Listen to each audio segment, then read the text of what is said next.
All right, I think we have a nice number of people logged on, so we're going to get started. Hello, everyone. Thank you so much for logging on to this webinar. Today, we will be discussing two recent IBO reports. The first is Expanding Fare Fares, Many Options, a Range of Costs, and the second is Next Stop, an Updated Cost Estimate for Fare-Free Bus Service. While we will cover the findings and qualitative policy considerations, this webinar is primarily intended to walk you through our methodologies to arrive at our cost estimates for these policy proposals. Our team spent a lot of time conducting research, creating these models, and writing the reports, so we're really excited to see so much interest in this more technical and detailed webinar. We're going to present for roughly 30 to 40 minutes and then leave the remaining time for questions. We received several great questions in advance, but please submit any additional questions you have in the Q&A feature of the chat, and we'll try to get to them at the end if we have time. So for our agenda, I will briefly introduce IBO and our presenters for anyone unfamiliar with us. Then we will discuss the two reports and the different methods we used to make our estimates. Finally, we'll discuss key takeaways and other political and funding considerations. So, by way of introduction, the Independent Budget Office, or IBO, is a nonpartisan city government agency that provides data-driven analysis on how New York City raises and spends money. IBO examines the city budget, taxes, and major policy issues. So, really, our work falls into four broad buckets. Each year, IBO publishes an independent analysis of each mayoral financial plan with our own estimates for revenues and expenditures. These are basically the mayoral administration's draft budgets, if you will. After they publish theirs, we publish our own estimates of revenues and expenditures. We also publish reports on more specific policy topics year-round. These can be from external requests or from internally generated ideas. Today's reports that we're going to be discussing fall into this bucket. We often provide testimonies at city council hearings on our research to help inform decisions and help inform the public. Most recently, we presented to the Committee on Finance hearing on the executive budget just last week. And lastly, we conduct many other presentations and provide general resources to help New Yorkers understand the city and its budget. So these are your presenters today. I am Brian Galan, our Assistant Director for Housing, Environment, and Infrastructure. I've been with IBO for nearly 4 years, and I had the privilege of supervising these reports. Emily? Hi, good afternoon, everyone. My name is Emily Pramick. I'm a senior budget and policy analyst with the IBO, focusing on transportation, including public transit. And I've been with the IBO almost 5 years now, and I had the privilege of working on both of these reports. So very excited to share this work with you all today. Hi, everybody. My name is John Mendez. I am a lead budget and policy analyst with the IBO. I've been here for 2.5 years, and I'm happy to say that I am the primary author of our free buses report. I'm Claire Salant. I'm a lead budget and policy analyst focusing on social services, and I've been at IBO for about 4 years.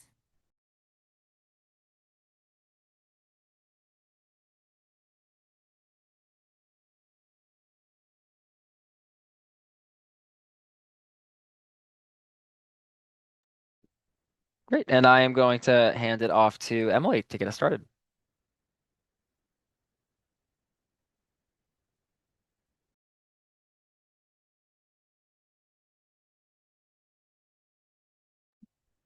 Sorry about that. Lost my mouse there for a minute. Thank you, Brian.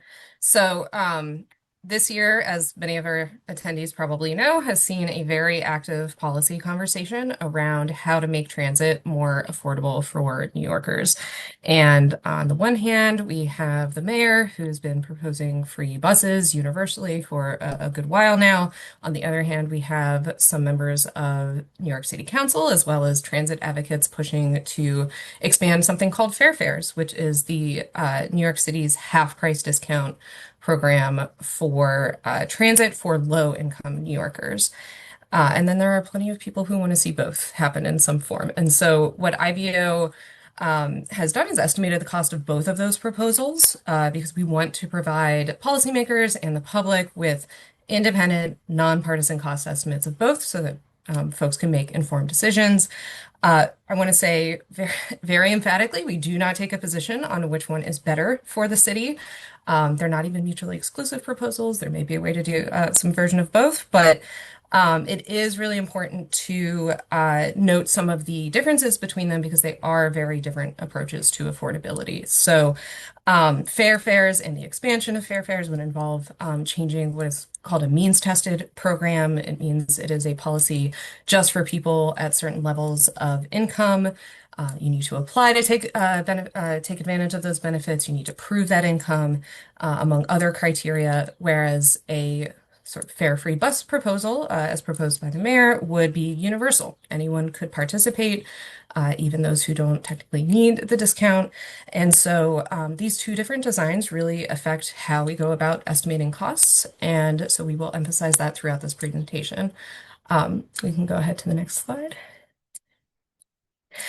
When evaluating these two policies and really kind of any like policy change, there's a number of things that we have to think about. So we think about estimating costs related to who receives the benefit, and whether we can identify those people, whether we have data to figure that out or changes to that. We think about how people apply to a given program. So there may be a sign-up process, there may be some other process folks have to go through that could affect how much they participate. And so we want to make sure that we take that into account. Definitely on these two reports, we're thinking about, or on the Fair Fares report, we're thinking about income eligibility and how that affects participation and sign-up as well. And then one of the most interesting things that we will get into is how we measure behavior change and think about, especially something that makes transit more affordable for people. We expect people to use transit more. And so how much they use that transit more is a really big question and it has a big impact to the bottom line. And so we'll walk through ways that we think about that. And last but not least, we like to cover two very important questions, which is who pays for whatever policy change, and then who decides if that policy change is going to happen. So we, as a city agency, we will often focus on the city budget and other city agencies, but we're not limited to that. And so we, in both of these reports, spend time talking about who the decision makers are, whether that's state, MTA, New York City, and whose bottom line is affected. So we'll be covering all of these in the next few slides. For the moment, though, I want to start with the Fair Fares report, and I'm going to turn it to Claire Salant, who will talk us through the Fair Fares program and how it works. Thanks, Emily. So Fair Fares is a city-created, city-funded program, which means the city controls how it works, including the eligibility criteria and what's required to participate. So it's administered through the Human Resources Administration, which is part of the city's Department of Social Services. So the way it works is once you sign up, you'll get a card in the mail, an Omni card, and you have to pay 50% and the city will pay the other 50%. So when you tap on the subway or the bus, you pay half and the city pays half. It also covers some eligible paratransit.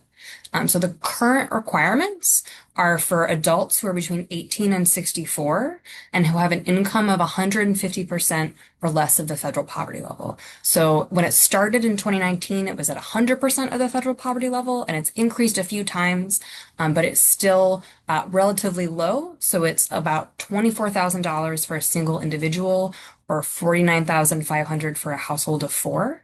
That is for a single adult, that is below full-time minimum wage. So this is really for low-income New Yorkers. The other important requirement is you can't be eligible for other transit discount programs. So if you qualify, for example, for the MTA's reduced fare for older adults, once you turn 65, you might qualify for that, then you wouldn't qualify for Fair Fares. There's also some other transit discount programs that if you qualify for those, you wouldn't qualify for Fair Fares. All right, if you go to the next slide to talk about how to sign up. So there's two different ways to sign up, and it depends on how you're connected to the city's social services system already. So if you receive SNAP or cash assistance through the city's online portal for social services, which is called Access HRA, you've already submitted income information, residence, like all sorts of documentation to verify proof of income and other information. So the system can automatically determine if you're eligible for Fair Fares, and it will send you an email. And all you need to do to sign up is opt in to the email notifications, and you'll get a card in 2 or 3 weeks. If you're not already connected to the system, it is a longer process. So first you have to create an account through Access HRA, and then you have to submit an application and then supporting documentation. So that might be tax information, it might be pay stubs, but there's sort of other things you have to do. And then the city will have to review all of your information and determine if you qualify or not. So because there is the sign up process, not everyone who qualifies is going to receive the benefit because you both have to know about it and either opt in or sign up. So IBO estimated that about 940,000 New Yorkers were eligible, but only about 41% are currently enrolled in the program. All right, I'm going to pass it to Emily to talk about our estimates. Yes. So for this paper on Fair Fares, I want to emphasize we did not have just one cost estimate. We actually had 5 different estimates, and that's because there are so many proposals on the table for different ways to expand this program. They roughly fall into 2 different groups. So we have a couple of scenarios that we measured that focus on increasing the discount of the program. Right now it's a 50% off discount, but there's proposals out there to increase it to 100% discount or make it totally free for participants. On the other hand, there's proposals out there to leave the discount the same, but increase the income eligibility threshold. Like Claire said, right now the income eligibility is 150% of the federal poverty level. That's quite low. It's below full-time minimum wage. So there's been lots of pushing from advocates and others to increase that income threshold. So we wanted to make sure we provided options for everybody in this paper. And so I'll walk you through the 5 different scenarios that we measured. So the first one, called creatively scenario A, is actually very similar to the proposal from City Council Speaker Menon in their response to the preliminary budget to make Fair Fares free for currently eligible New Yorkers. So what this would do is deepen the discount just for those who can already sign up. We did look at another version of this that really expands on that proposal to include folks who may meet that income threshold but don't currently qualify for Fair Fares, and that's specifically the seniors and New Yorkers with disabilities who right now qualify for an MTA half-price discount but don't qualify for Fair Fares. If the city were to make Fair Fares free, that would be offering a much larger benefit to some people and leaving those particular New Yorkers with just a half-off discount. City might not want to do that. If they were interested in kind of giving that free transit option to everyone, we have a cost estimate for them. So that's our second scenario. On the other side, leaving the discount the same, but just thinking about expanding that discount to more New Yorkers at higher income levels, we have a scenario that looks at what if the program went up to 200% of the federal poverty level instead of 150. And this has been a long time target for advocacy for a number of years. We've sort of slowly been seeing that threshold rise toward that point, so we wanted to make sure to include it. We looked at 300% federal poverty level as well to give an option that's a good bit above full-time minimum New York wage. And then finally, we have a scenario covering 400% federal poverty level, which is roughly approximate to a $30 per hour minimum wage. This is an interest area for some advocates. We want to make sure to include that as well.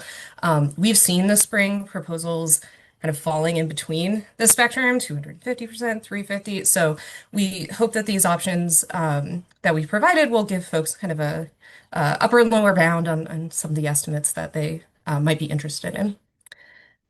So we can go ahead to the next slide. All right. So thinking about estimating the cost for this program, we had to start at the very beginning, which is thinking about how many people are eligible for Fair Fares in the current program and then under each of those 5 expansion scenarios. To do that, we used the latest available census data, specifically the 2024 American Community Survey 1-year estimates. Used those to identify New Yorkers who were age 18 to 64 at each of those income levels that we're interested in. So not just the current program, but all the way up to 400% federal poverty level. And then we also used the census data to make sure we excluded, where relevant, seniors and New Yorkers with disabilities who would not be eligible for fair fares. What we've provided here in the table, and I encourage you don't need to squint at it, check it out in the report. We won't walk through it in detail, but we do have figures like that that really walk readers through the math of, who's eligible for the program, who's not eligible, exactly how we calculated it. So I encourage you to check that out in the full report. But it is a process and it's something we think this report contributes to, is just being really, really clear about who can take advantage of each of these expansions in the current program. Other things that we'll cover include how many people will enroll, which is a very important question. Historically, enrollment on fair fares has kind of been on the low side. So, as Claire already said, our estimate of currently eligible New Yorkers enrolled is 41%. So historically, kind of fallen in between kind of the mid 30% all the way up to 50. We do assume that this enrollment rate increases with each expansion scenario, and we do that for a couple of reasons. With a 100% discount instead of 50%, we absolutely expect people to be more excited to sign up. The benefit is larger, and so we assume in those two scenarios a 10 percentage point increase in enrollment rates. This is roughly equivalent to kind of the high point we've seen historically for enrollment in the Fair Fares program. For those three scenarios that cover expanding income eligibility, the calculation is a little more complicated, but we had some really excellent and helpful data from, again, the 2024 ACS micro data, which helped us understand how New Yorkers at different income levels commute and how much more they commute by transit at those income levels. So there is a good jump between 150% and 200% of the federal poverty level in the number of people who use transit to get to work. And that helped us inform our assumptions about who might be motivated to sign up for this program at those higher income levels. So we do expect at each of those income levels about a 16 percentage point increase in their enrollment.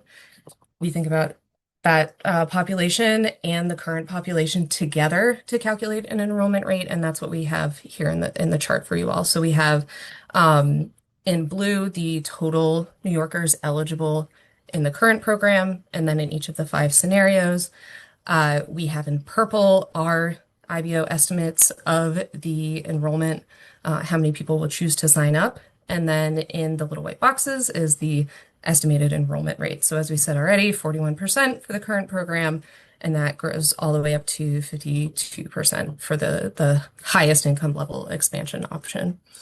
And so if there are questions about that, definitely happy to take those in Q&A and walk through those further.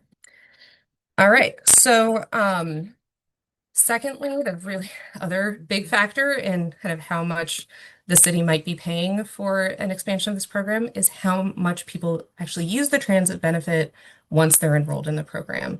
And this is a really direct cost to the city. So the way that Fair Fares works is once you sign up and you're eligible, you prove your income, you're ready to go, you get a special Fair Fares Omni card that when you tap to pay, you pay half the fare, and then the city gets invoiced for the other half of the fare.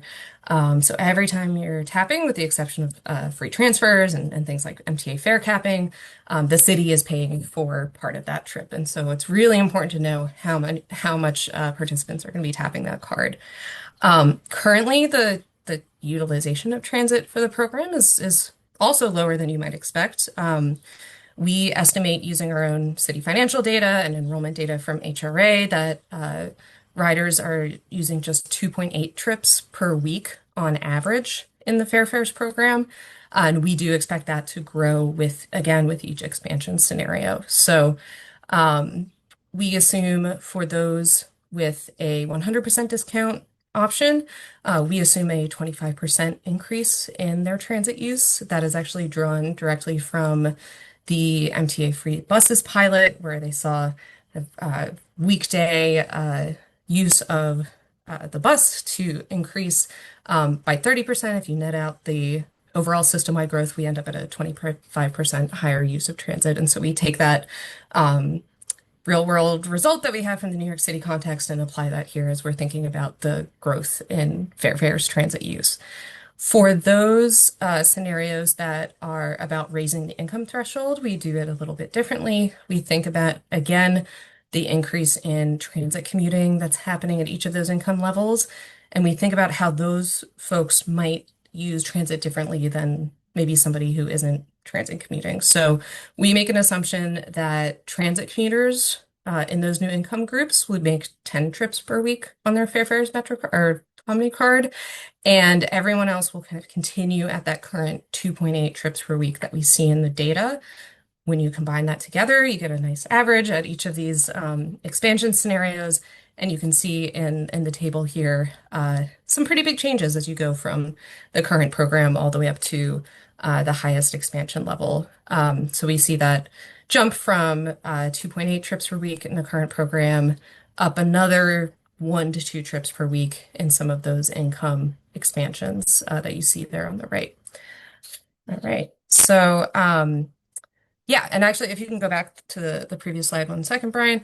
Another thing to just emphasize from this table and from our findings is that, the amount that the city pays per each participant is really affected by how many trips they're taking per week. So you can see in the bottom line of the table, the per participant transit benefit really grows as we assume transit use increases, and then the total annual transit benefits that the city is paying in the bottom line grows as well. So it really does have an impact to that bottom line cost estimate.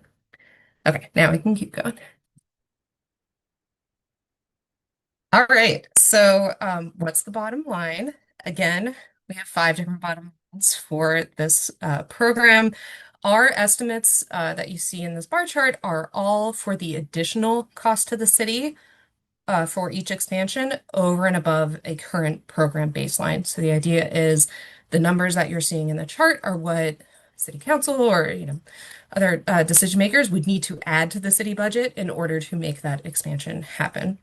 And let me give you a very specific example. We have estimated in this report an annual cost to the city for the current program, if no changes are made, at $90 million.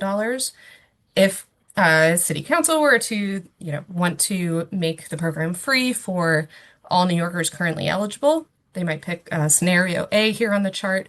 We would need to find a way to add $175 million on top of that 90 million to make that expansion happen. So that's that budgetary add that we'd be looking for.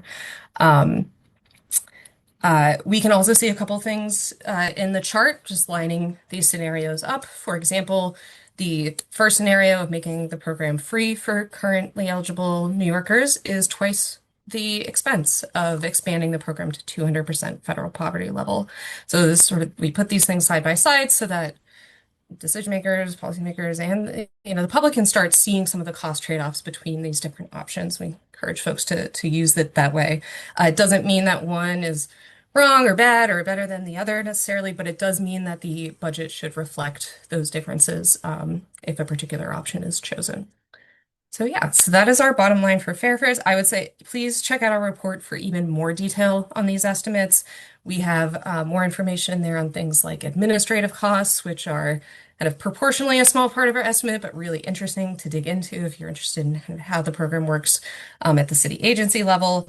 And we also get into things like addressing uncertainty in our estimates. So what if the enrollment rate is slightly different? What if the transit use assumption is slightly different? We want to make sure that we're accounting for the range of possibilities that policymakers might encounter what if this becomes a real world policy. So we do have that information in the report and appendices as well. So please check it out. And with that, I will turn it over to John Mendez, who led our work on the free buses report to talk about those findings.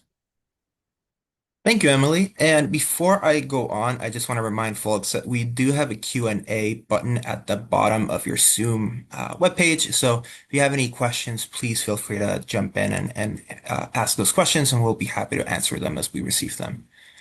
So one thing that we did was we also released a report on free buses and how much it would cost to implement such program.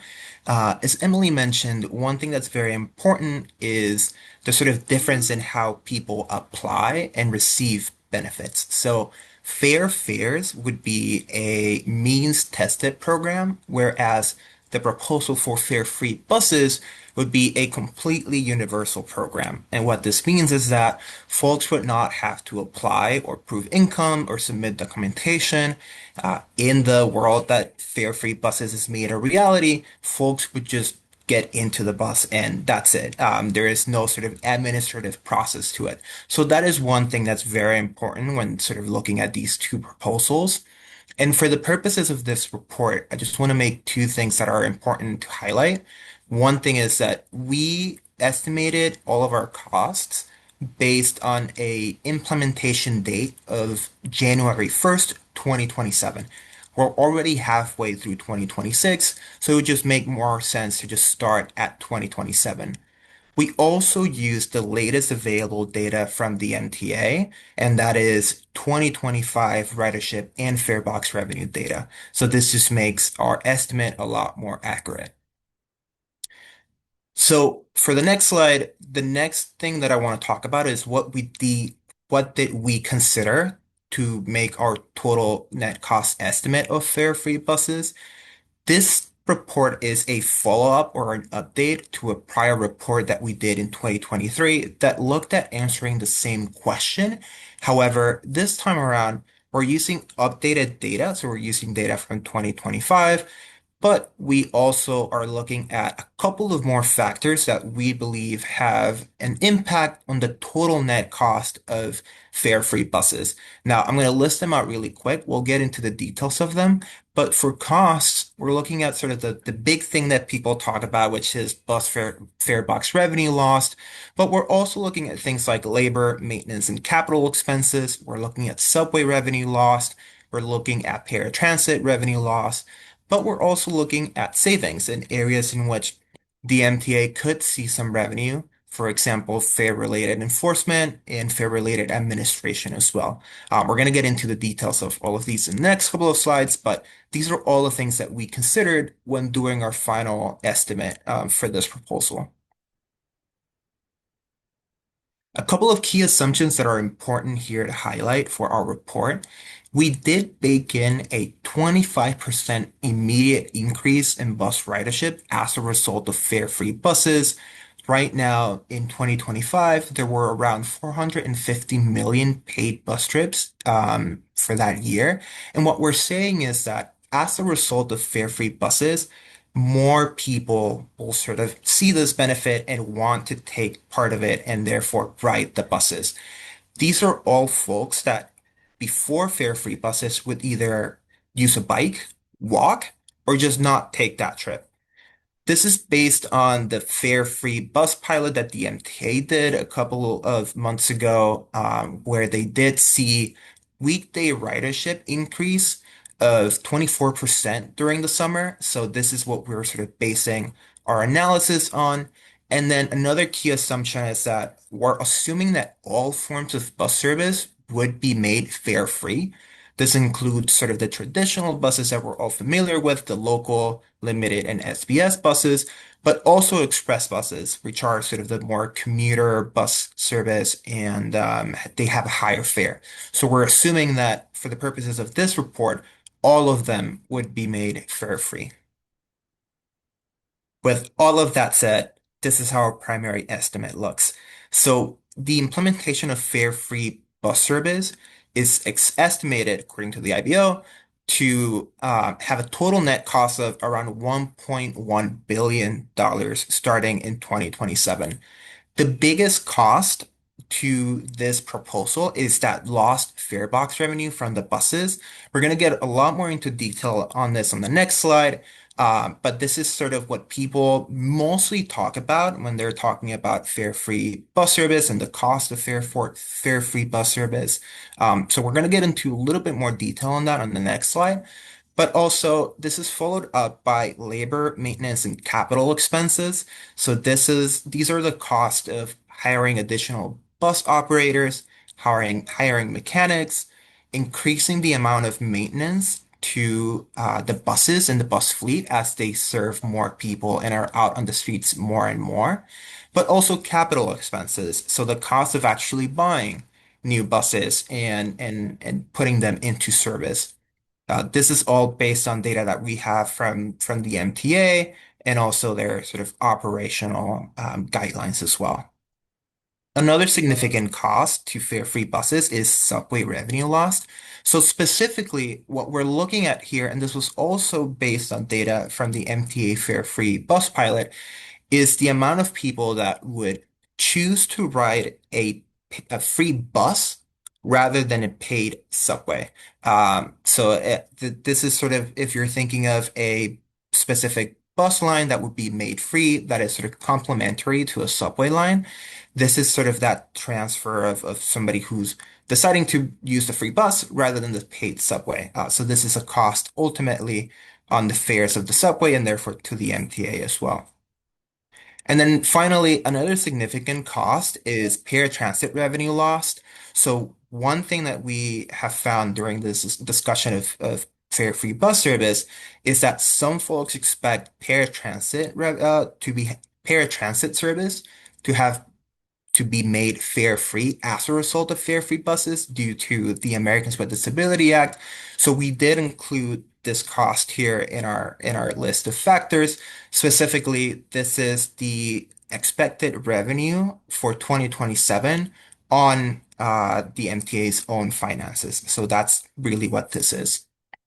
But we also talked about savings. So one big sort of saving here or sort of revenue to the MTA is revenue transferred from the buses to the subway. And this might be a little bit confusing, but specifically what we're listing out here is the amount of people that right now pay for a bus ride and then get a free transfer to the subway and now under fare-free buses would instead ride the free bus and then pay for their subway fare on the subway fare gate. So it's not a behavioral change, it's just a change in where that revenue is coming into the MTA.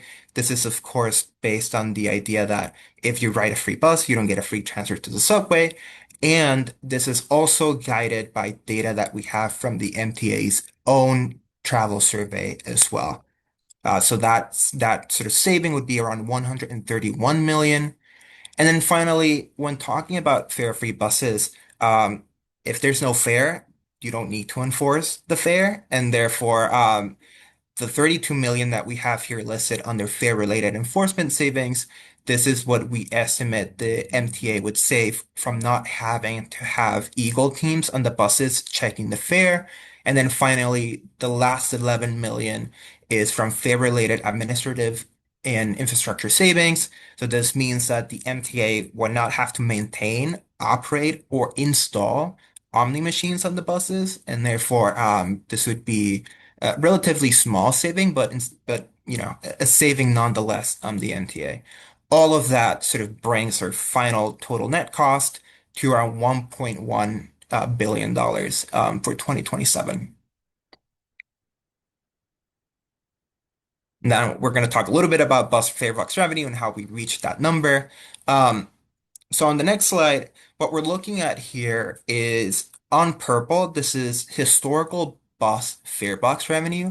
And on the blue, this is what we estimated the sort of baseline fare box revenue to be in the next coming years. So, as I mentioned, the largest cost of fare-free buses is actually replacing fare box revenue. This was around $844 million in 2025, and we expect this to be in 2027 around 945 million. Now, this number is sort of based on our own analysis, but it's also based on the MTA's own projection for ridership growth in the system starting from 2025 all the way up to 2027. This is also based on the expected fare increases that the MTA has on their finances of around 4% in 2026 and in 2027. So all of this to say that what we're doing here is essentially taking the MTA's own projections and baking them into our own estimate to try to figure out how much bus fare box revenue the MTA could expect in 2027 and would sort of see as a cost if if fare-free bus service is implemented at 2027. Now, on the next slide, I do want to talk a little bit about alternative scenarios. So one thing that's really hard is to say just how much ridership and behavior will change as a result of fare-free buses. So our primary estimate is based on two assumptions. That 25% increase in overall bus ridership, this is informed by the MTA's bus fare-free pilot. But it's also based on the assumption that express buses would also be included in the final fare-free bus service program. Now, we did also here consider a couple of scenarios based on whether or not ridership as would increase even more than 25% or maybe less than 25%, and also whether or not express buses would be included or excluded on either one of these scenarios. And what this looks like at the end is sort of a range of alternative scenarios and the total net cost for those. So in a world where we're expecting express buses to not be included in the fare-free service, and the increase in ridership is expected to be a little bit less than the 25%, maybe at 15%. The total net cost would be around $900 million. And then in a scenario in which express buses would be included and ridership is significantly higher than what we expected in our primary estimate, that would be around $1.27 billion. So all this to say that, as I mentioned at the beginning of the slide, ridership behavior can be a little bit hard to sort of estimate, but here we provide a pretty good range of different scenarios and what might happen when it comes to cost and total net cost of fare-free bus service.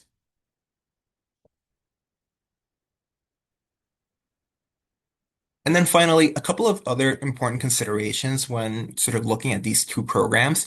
So Fair Fares is a completely city-funded program. This means that this is a city program. The funds are coming from the city, and therefore any sort of change in this program are to be dictated by the city. However, there are opportunities for other funding options. So, for example, the city currently funds student Omni cards at a negotiated flat rate of around 50.6 million per year, and then the MTA covers the remaining expense. But there might be the case where, again, if Fair Fares is expanded or if there's any change, there could be a cost sharing agreement between the city and the MTA. But as it stands right now, the Fair Fares program is a completely city-funded program. Now, when looking at the other side, the other report for fare-free buses, this is where it's a little bit more complex. So, fare-free buses or the implementation of fare-free buses is a joint initiative, which means that for the purposes of this report, IBO estimated the total cost of the fare-free buses proposal, but it's unclear about how the city, the state, and the MTA might negotiate cost burdens.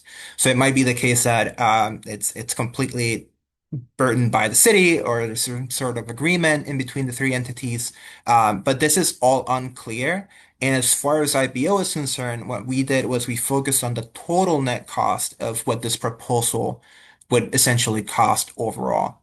And one thing that I want to make clear here as well is that out of the scope of our estimate are possible future costs associated with infrastructure and procurement, specifically something around adding additional garage capacity to the MTA's bus system.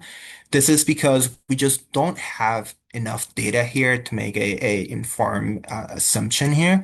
And it's also a longer term issue. So how these garages come into play as a result of fare-free buses is just something that we just don't have immediate data on and can't really assume something immediately. And yeah, with all that said, please keep submitting questions on the Q&A section below, and I'll pass it on to Brian. Thank you very much, John, Emily, and Claire for the presentation. So, yeah, that's the end of our planned presentation. We, like I said, got a handful of questions in advance, and so we're going to answer a few of those here. And yes, we have gotten some great questions in the chat already that we're going to also try to get through. So, yeah, to start us off, How do you consider ongoing cost growth or decline in future fiscal years when evaluating these proposals?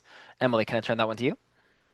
Yes, this is such a good question. And it gives us an opportunity to point out the scope of our cost estimates, which is both the free buses estimate and the fair fares cost estimates are really a like near term 1 year annual cost estimate. So we're thinking about on the fair fare side, essentially what would the cost to do something like this in fiscal year 27, which is coming up at the end of the month. What might that look like for free buses, as John emphasized, thinking about a hypothetical calendar year 2027 cost shift. So the time horizon of both these estimates is pretty short. That's not to say that we don't think they would be reasonable for, maybe the next couple years, thinking about an annual ongoing um, funding source, but they don't go so far out to be, 5 or even 10 years down the road. That might be something that, in a future year we decide to reestimate as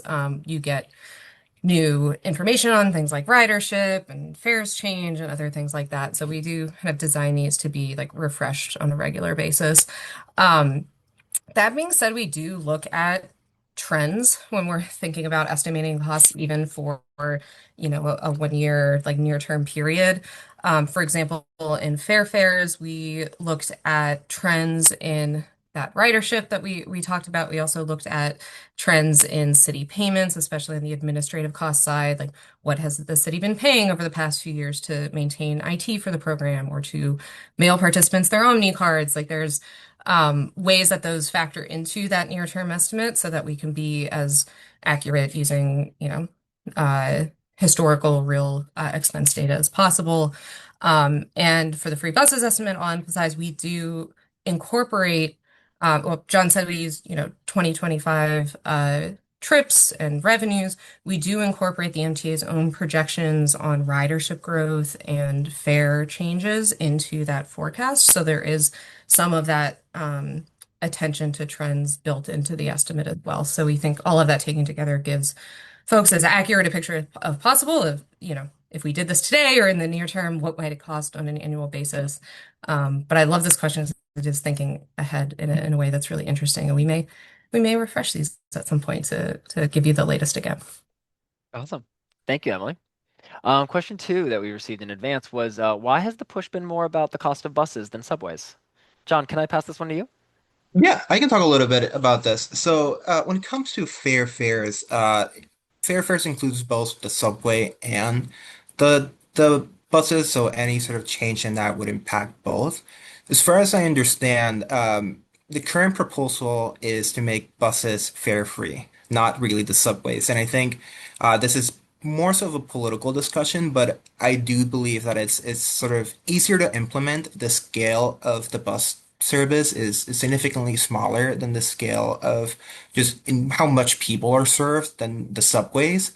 But it's also, if you're looking at this through sort of an equity angle and fairness angle, bus riders tend to be lower income than subway riders as well. So if we're looking at this through an equity or sort of affordability angle, then it would make, it seems like buses are sort of the primary way of reaching that population. And again, I think that the current proposal that's sort of being discussed is fare-free bus service rather than subway service. But again, it's an interesting question to see if at some point that could happen as well. Great answer. Yeah. And I think that is the other thing that we really emphasize between these two reports is that, like John said, fares would include both subways and buses, whereas free buses is just buses. And so that's a major policy consideration with these two pieces. Um, all right, question three. Is it possible to estimate the potential economic benefit of the program, or are the cost reductions too nebulous? And we assume this is to either program. But Emily, did you want to speak on this one? Yeah, I can take this one. And I feel like I've seen some questions in the chat today that are kind of getting at this a similar issue.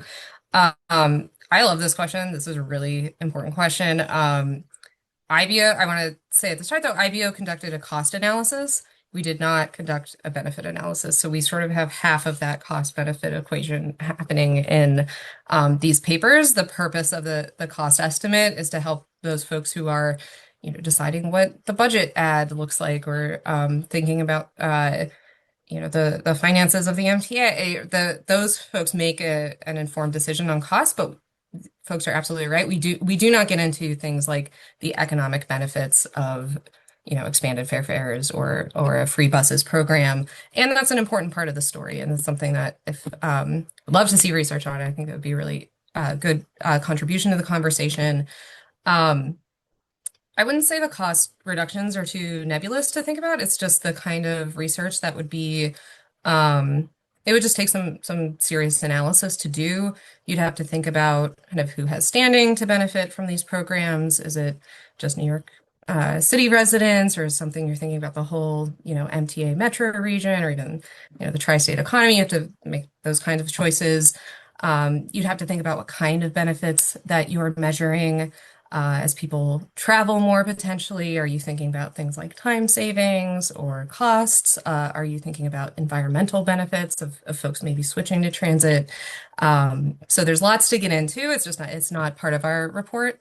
Uh, but it is, I think a really important area to focus on that, our estimates that are on the budget just doesn't necessarily cover. Great, thank you, Emily. I'm gonna pop to the chat for a second and to go back and forth a little bit. So one question that we received was, in calculating savings, is there any way to calculate the savings to OCA or the Office of Court Administration in reduced case processing of fare evasion cases, especially under the fare-free buses? Claire, did you want to maybe speak to this one? Sure. I think so. This related to another question we were thinking about um, uh, for fair evasion. We usually get a lot of questions about enforcement and the questions about enforcement. So this is a really great question thinking about sort of the court processing side. Um, we don't have fair fares evasion data, but I think actually, Emily, do you mind? I'm looking for my notes on this. Would you mind answering Oh, this it's one? okay. Yeah. I think this question is probably about free buses, but I will build on Claire's point that we don't. Sometimes folks propose expanded fare fares as an alternative to like fare evasion enforcement, and that's just something that we don't have data on. We don't assume that like somebody who's not in the fare fares program is like evading the fare. Like that's not uh, something that's part of the estimate. For fare-free buses, like that might be, again, I think it's kind of a separate research project, but it's a really interesting one. So you might look to see, for example, data on summons or other kind of processing that happens related to fare evasion specifically on buses, and use that information to maybe estimate what might happen to for the agencies that issue those summons, process them, kind of go through the whole like court apparatus around it, what their savings might be on that proportionally. So that's one way you might approach that question. But it's not part of our estimate, but I think it's a really interesting question. All of these costs that we're estimating, we're thinking very directly about, the bottom line budget of the MTA or the city or the state, but there may be kind of all of these other kind of spillover effects to other agencies, other institutions, that could be part of the picture long term. So it's a great question. It's not part of our estimate, to be clear. Great. Thank you, Emily. Just staying on, fair evasion and enforcement. Let's jump to number 5 here, actually. So how did IVO factor fair evasion and enforcement into their analyses? We've heard a little bit about the fair side of this. John, do you want to start this out at least, talking about the free buses? Yeah, I can talk a little bit about this. So it's pretty clear that the MTA has been focusing on fare evasion for a while now. We've seen sort of the gate guards in some of the emergency exits. We also seen the testing of new fare gates that are harder to evade. One thing that we did hear a lot about when we were talking about fare-free buses is sort of this, how could fare-free buses increase fare evasion on the subway system? Data from the MTA bus pilot found that the rate of fare evasions in nearby stations to those routes that were fare free was consistent with system-wide growth. So I think this is all to say that fare evasion is a significant problem on its own, and the MTA and its partners have done, a lot of focus and work on trying to combat it. But I think the relationship between fare-free buses and increased fare evasion is something that we really haven't seen play out, at least based on data from the MTA's fare-free bus pilot. If expanded, this might be something that we can take a look at. But it's not a relationship that we've seen play out yet. Great. Thank you, John. Um, Jumping to number 6 here, how will these initiatives affect Accessoride? And I know that we've commented on this at least in passing during the presentation, but Emily, did you want to speak a little bit more about this?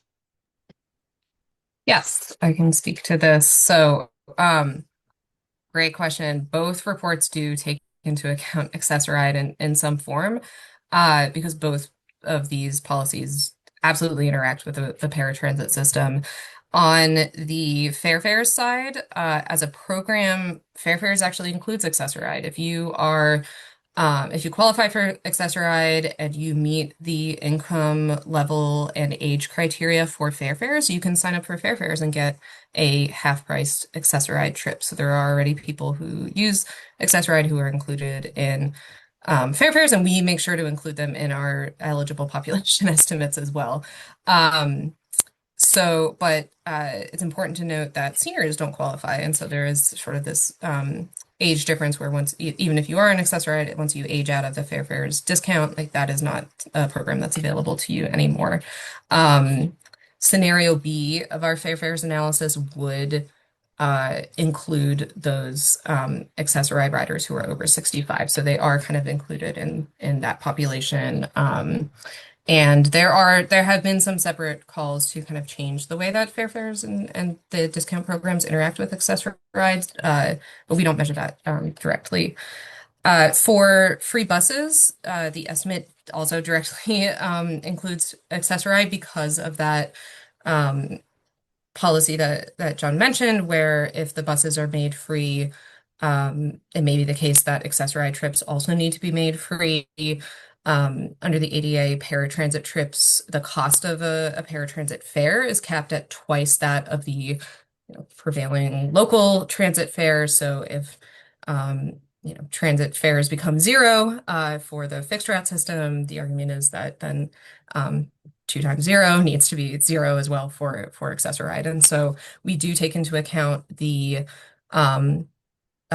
MTA's forecasted revenues from accessoride fares, and we include those as a cost of making buses free because we assume that they will go to 0. We also include a separate scenario in the report thinking about if demand for accessoride changes, how that might affect operating costs of accessoride itself. So kind of similar to the bus estimate, but thinking about that's spill over to other MTA services. It's not in our main estimate, just because we didn't have enough information about how demand changes might filter into operating costs on accessoride, but we do include it as a separate discussion, kind of as like a maximum cost. So we wanted to make sure that was available to readers as you think about how these programs interact. But yeah, they absolutely, this is a transit system where there are many different programs and they all kind of interact with each other. People make choices among, not just buses or fare fares, but the whole suite of services. And so we wanted to make sure we included those. Great, thank you. All right, back to our Q&A chat. So, did you look at how eliminating fares on buses would affect the number of riders who would qualify for fare capping? For anyone unfamiliar, that's the once you get above 12 taps per week, you get free transit for the rest of the week. Um, it seems like relatively few riders take enough trips to hit the weekly cap in general, so without bus trips counting, presumably even fewer riders would qualify, which might save some money for the MTA. John, do you want to talk to this one? Yeah, no, this is a really interesting question. So I'm happy to take it. So, this is not something that we included in our total net cost. It is something that we did think about when specifically thinking about how the MTA would sort of count people who are taking the bus and then taking on a subway ride, and sort of the discussion around whether or not a transfer from the bus to the subway would be honored. I think this is really something that is sort of up to the MTA to see how they're going to count specifically folks who are tapping on the bus and then maybe tapping on the subway fare gate as well. Certainly, if as you mentioned, those taps are not counted, then definitely, there's definitely going to be a sort of saving or more revenue on the MTA side. Again, it's not something that we considered for the purposes of our report, but a really interesting question and really something that we can definitely take a look at and consider if at some point we do some sort of update on this. But yes, it's more so on the MTA to see how they are going to sort of adapt operationally to this particular situation. Great. Thank you, John. We had another great question. How would it impact, it being free buses, I believe, the already long queues for buses with Fare Free Bus? Possible solution could be increase in buses, but then it might increase traffic on the road and may impact travel time on the road. Any considerations here that someone would like to speak to? I can talk a little bit about this. So one thing that is certainly clear is that if you have more people riding the bus, it's going to take more time to get on the bus, and therefore it's going to take significantly longer to get to your destination. What we did bake into our final estimate is a increase in service based on the MTA's own operational guidelines to what they believe is sort of the minimum standard of service. So when looking at that increase in cost for labor, for maintenance, and for capital expenses, this means if ridership goes up to 25%, are that cost is specifically what it would cost the MTA to sort of adapt to that 25% based on their current operating guidelines and sort of standards.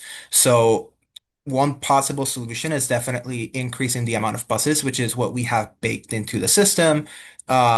But whether or not that leads to higher increase in traffic on the road and how that may impact total travel times, that is definitely a question to be answered. One thing that I do want to plug is that around a year ago, we did do an analysis on bus speeds and specifically how the city can get itself involved in increasing bus speeds across the city. So I would definitely point people to look at that report. It's called the Slow Buses that we did here at the IBO. So definitely some follow-up reading if you're interested specifically on increasing bus speeds across the city. Absolutely. All right. I think that we've been able to answer most of the questions. We're so sorry if we didn't get to yours. We can always follow up because we do have your contact info. But we are running out of time here. So I just wanted to wrap things up and say thank you all so much again for logging on today. We hope it was informative. We are always welcoming new other questions, either on these reports or just other research ideas. Like I said at the beginning, we write research papers on many topics and get requests from anyone. So please follow along on social media. The QR code is shown above. You can find our emails here or on our website. And thank you all again so much for joining. Have a great day.